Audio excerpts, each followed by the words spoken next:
Tim Alden here again. We got new earring blank die, and we got 3 downloadable patterns that you can get on our website. I'm going to show you how to carve today. And so anyway, let's get started. So once again, I put packing tape on both sides of my pattern and then I cut it out. Also, I got masking tape to hold these guys together. That way I can throw a weight on one while I'm carving on the other. Basically what you do, lay the earring blanks down, stick the tape to the earring blanks, put a couple layers over it. That's the way it's stiffer. You're good to go. It's a little sticky in between, but it holds them good. And you can take some of the stick out by rubbing the masking tape on your jeans. But great way to hold it. So anyway, let's get started here. First off, we're going to start with our sunflower pattern. We're just going to go ahead and wet the leather up here. This sunflower is going to have a border on it. And I'd like to introduce you to a new tool that we're producing. It's something that I've wanted to do for a long time, and we've just had to work on design and manufacturing. Anyway, we got it on board. Basically, it's a swivel knife blade and a little bit longer on the one side. And so you can set it at whatever width you want to cut a border. And so for straight lines, curved lines, it works great. It interior corners, like on shap tops with a scallop on it, sometimes you got to cut a little bit with a swivel knife, but you can make some really nice smooth radiuses as long as you keep it square to the piece you're working on. So I'm going to go ahead and I'm going to trace my design on first. You'll see that it doesn't have a border on this pattern because the border will be cut by the Easy Border tool. So I'll go through here, trace my petals on.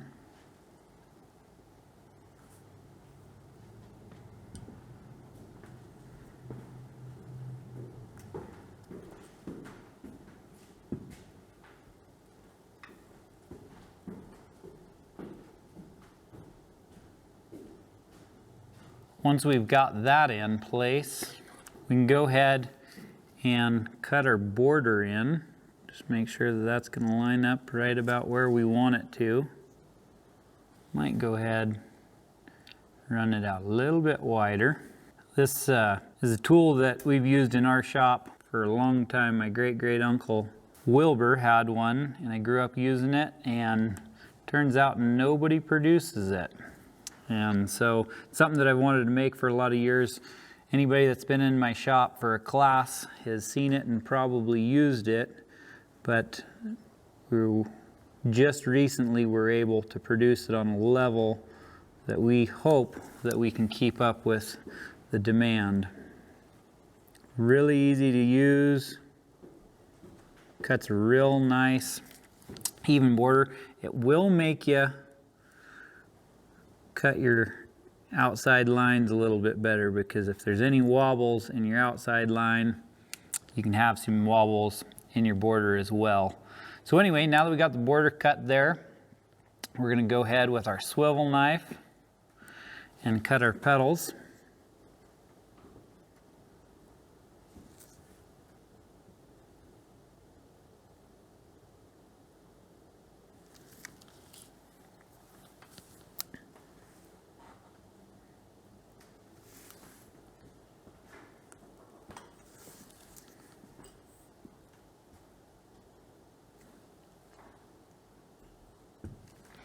Okay, so now that we've cut those, we're going to go ahead and start beveling. So most of these lines are pretty straight, so we're going to use our Berry King number 2 checkered beveler, standard angle, not extra steep. Extra steep ones are great if you're working on really deep leather or really tight lines. I just like the standard angle, and you can get these on the website. Link in the bottom. So we're just going to carve all the petals one direction first. Flip it around.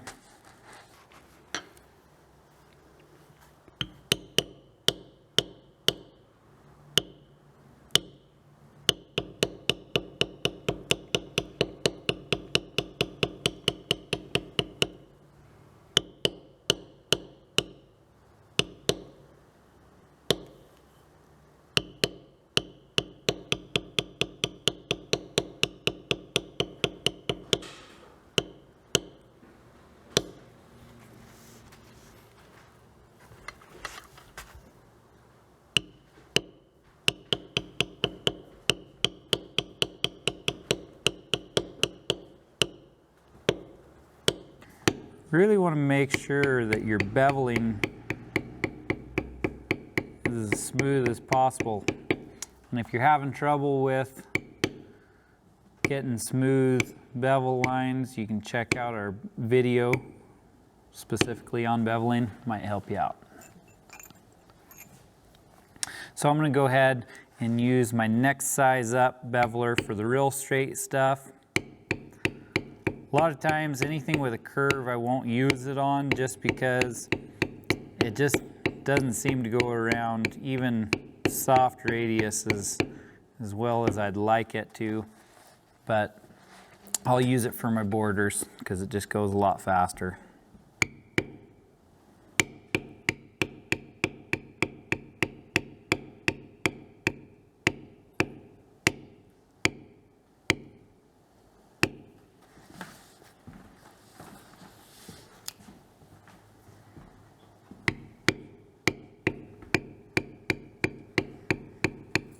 Sunflowers are a really fun flower to carve. They're really good for beginners because they're not that hard to draw, and they're fairly easy to tool because they have relatively straight lines compared to some of the other flowers that are carved.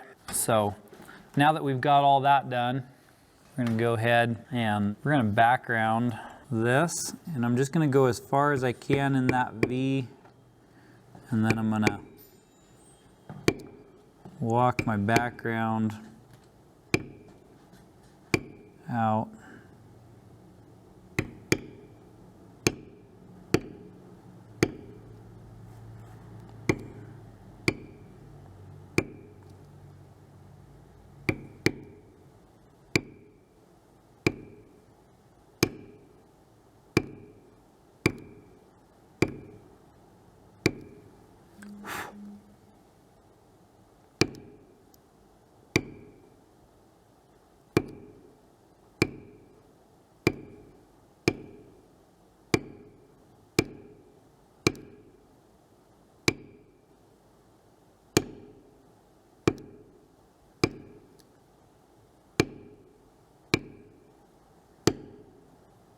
Okay, so now that we've got the background done, we're going to come in and we're going to do a little shading with our smooth thumbprint. We're just going to shade out away from that flower center. And you don't want to squish your outside lines of your petals. You want to have a valley in the middle.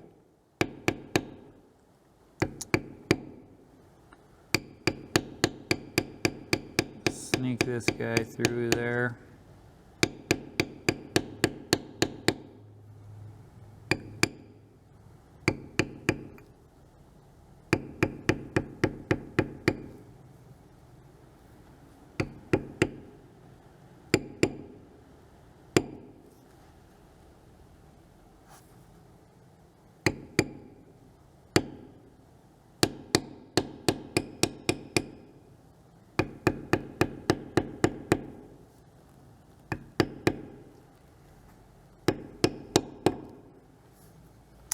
And then for the end of these petals, I'm going to go ahead and tip it up, hit it pretty hard that way, then go to the other side.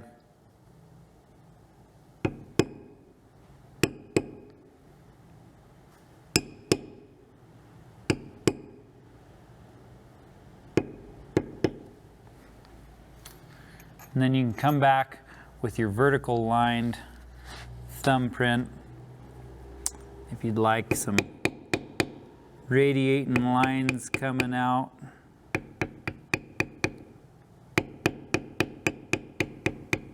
Just kind of run it out of there.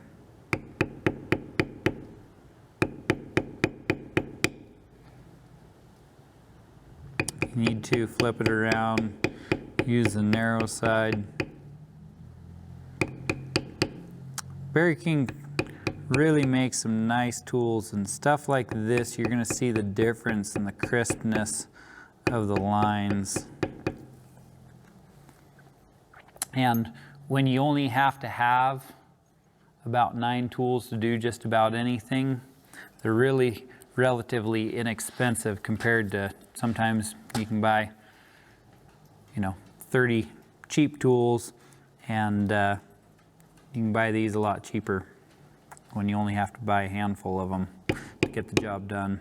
So I'll tip my cedar kind of to the outside, get a partial there.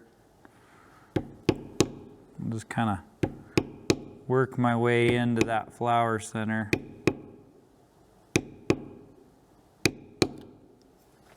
Like so. And come back with your beveler, kind of crisp up that line if you like.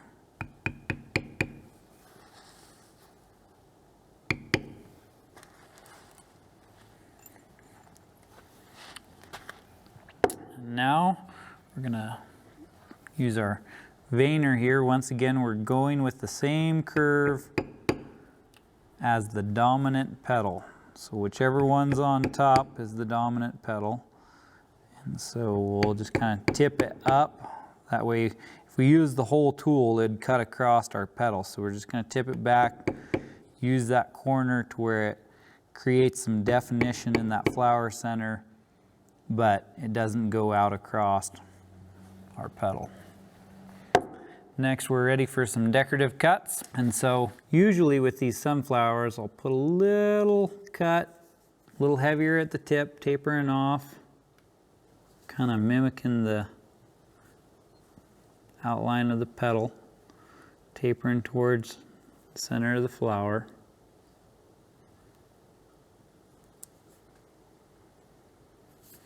I'll come around here and I'll do some shading cuts coming from the center out, starting out heavier and lightening up. And then just fade to the outside. These are pretty narrow petals, so you're not going to get a whole lot of them. And the key here is to not make them too deep. People have a tendency to go a little deep with their decorative cuts. And especially unless you're carving something in really deep leather, like for a saddle, your decorative cuts can be a little bit shallower because you're just creating shading. A saddle that's going to see a lot of wear and a lot of use, you want to carve it as deep as possible because you can actually ride the carving clean off of it just by wear. So you'll see saddles are going to be cut a lot heavier. Say a pair of earrings or a book cover or something like that. Once again, just getting lighter as you get towards the end of these decorative cuts. Swap that around so I don't cut over my border there. And there is a little partial sunflower, or triangle earring pattern. Now we're going to put a little color on our sunflower here. We use bright yellow and the fuchsia. And so we're going to start by just covering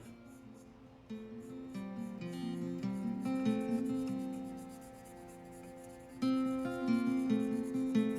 whole petal with this bright yellow. It's going to look kind of muddy and not that great.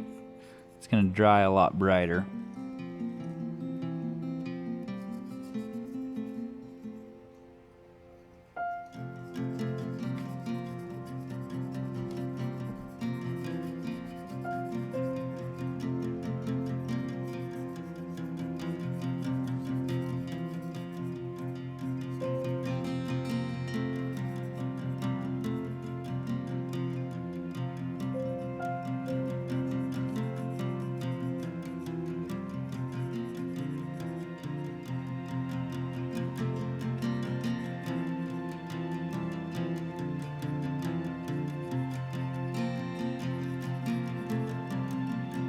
Starting to dry out and look pretty good. I'm gonna go ahead and go over it again.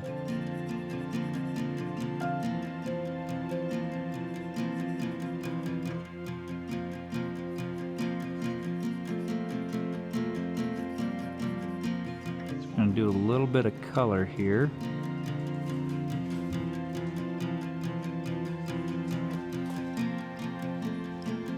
This is going to blend in when we antique it.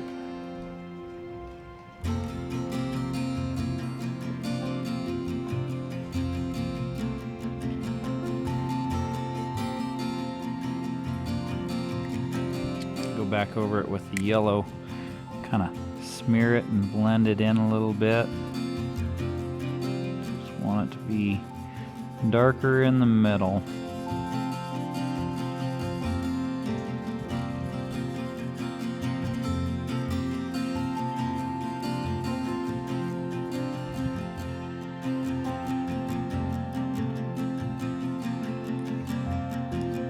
Okay, we're gonna let that dry, then we'll clear coat it, antique it, and then we'll go ahead and put another clear coat over the top. Well, thanks for stopping by. Hope you like this video, instructions on how to do these. We're gonna go ahead and put the earring hangers on them, take pictures. You can check out our website where we sell the blanks to see the finished product photo, and we'll see you next time.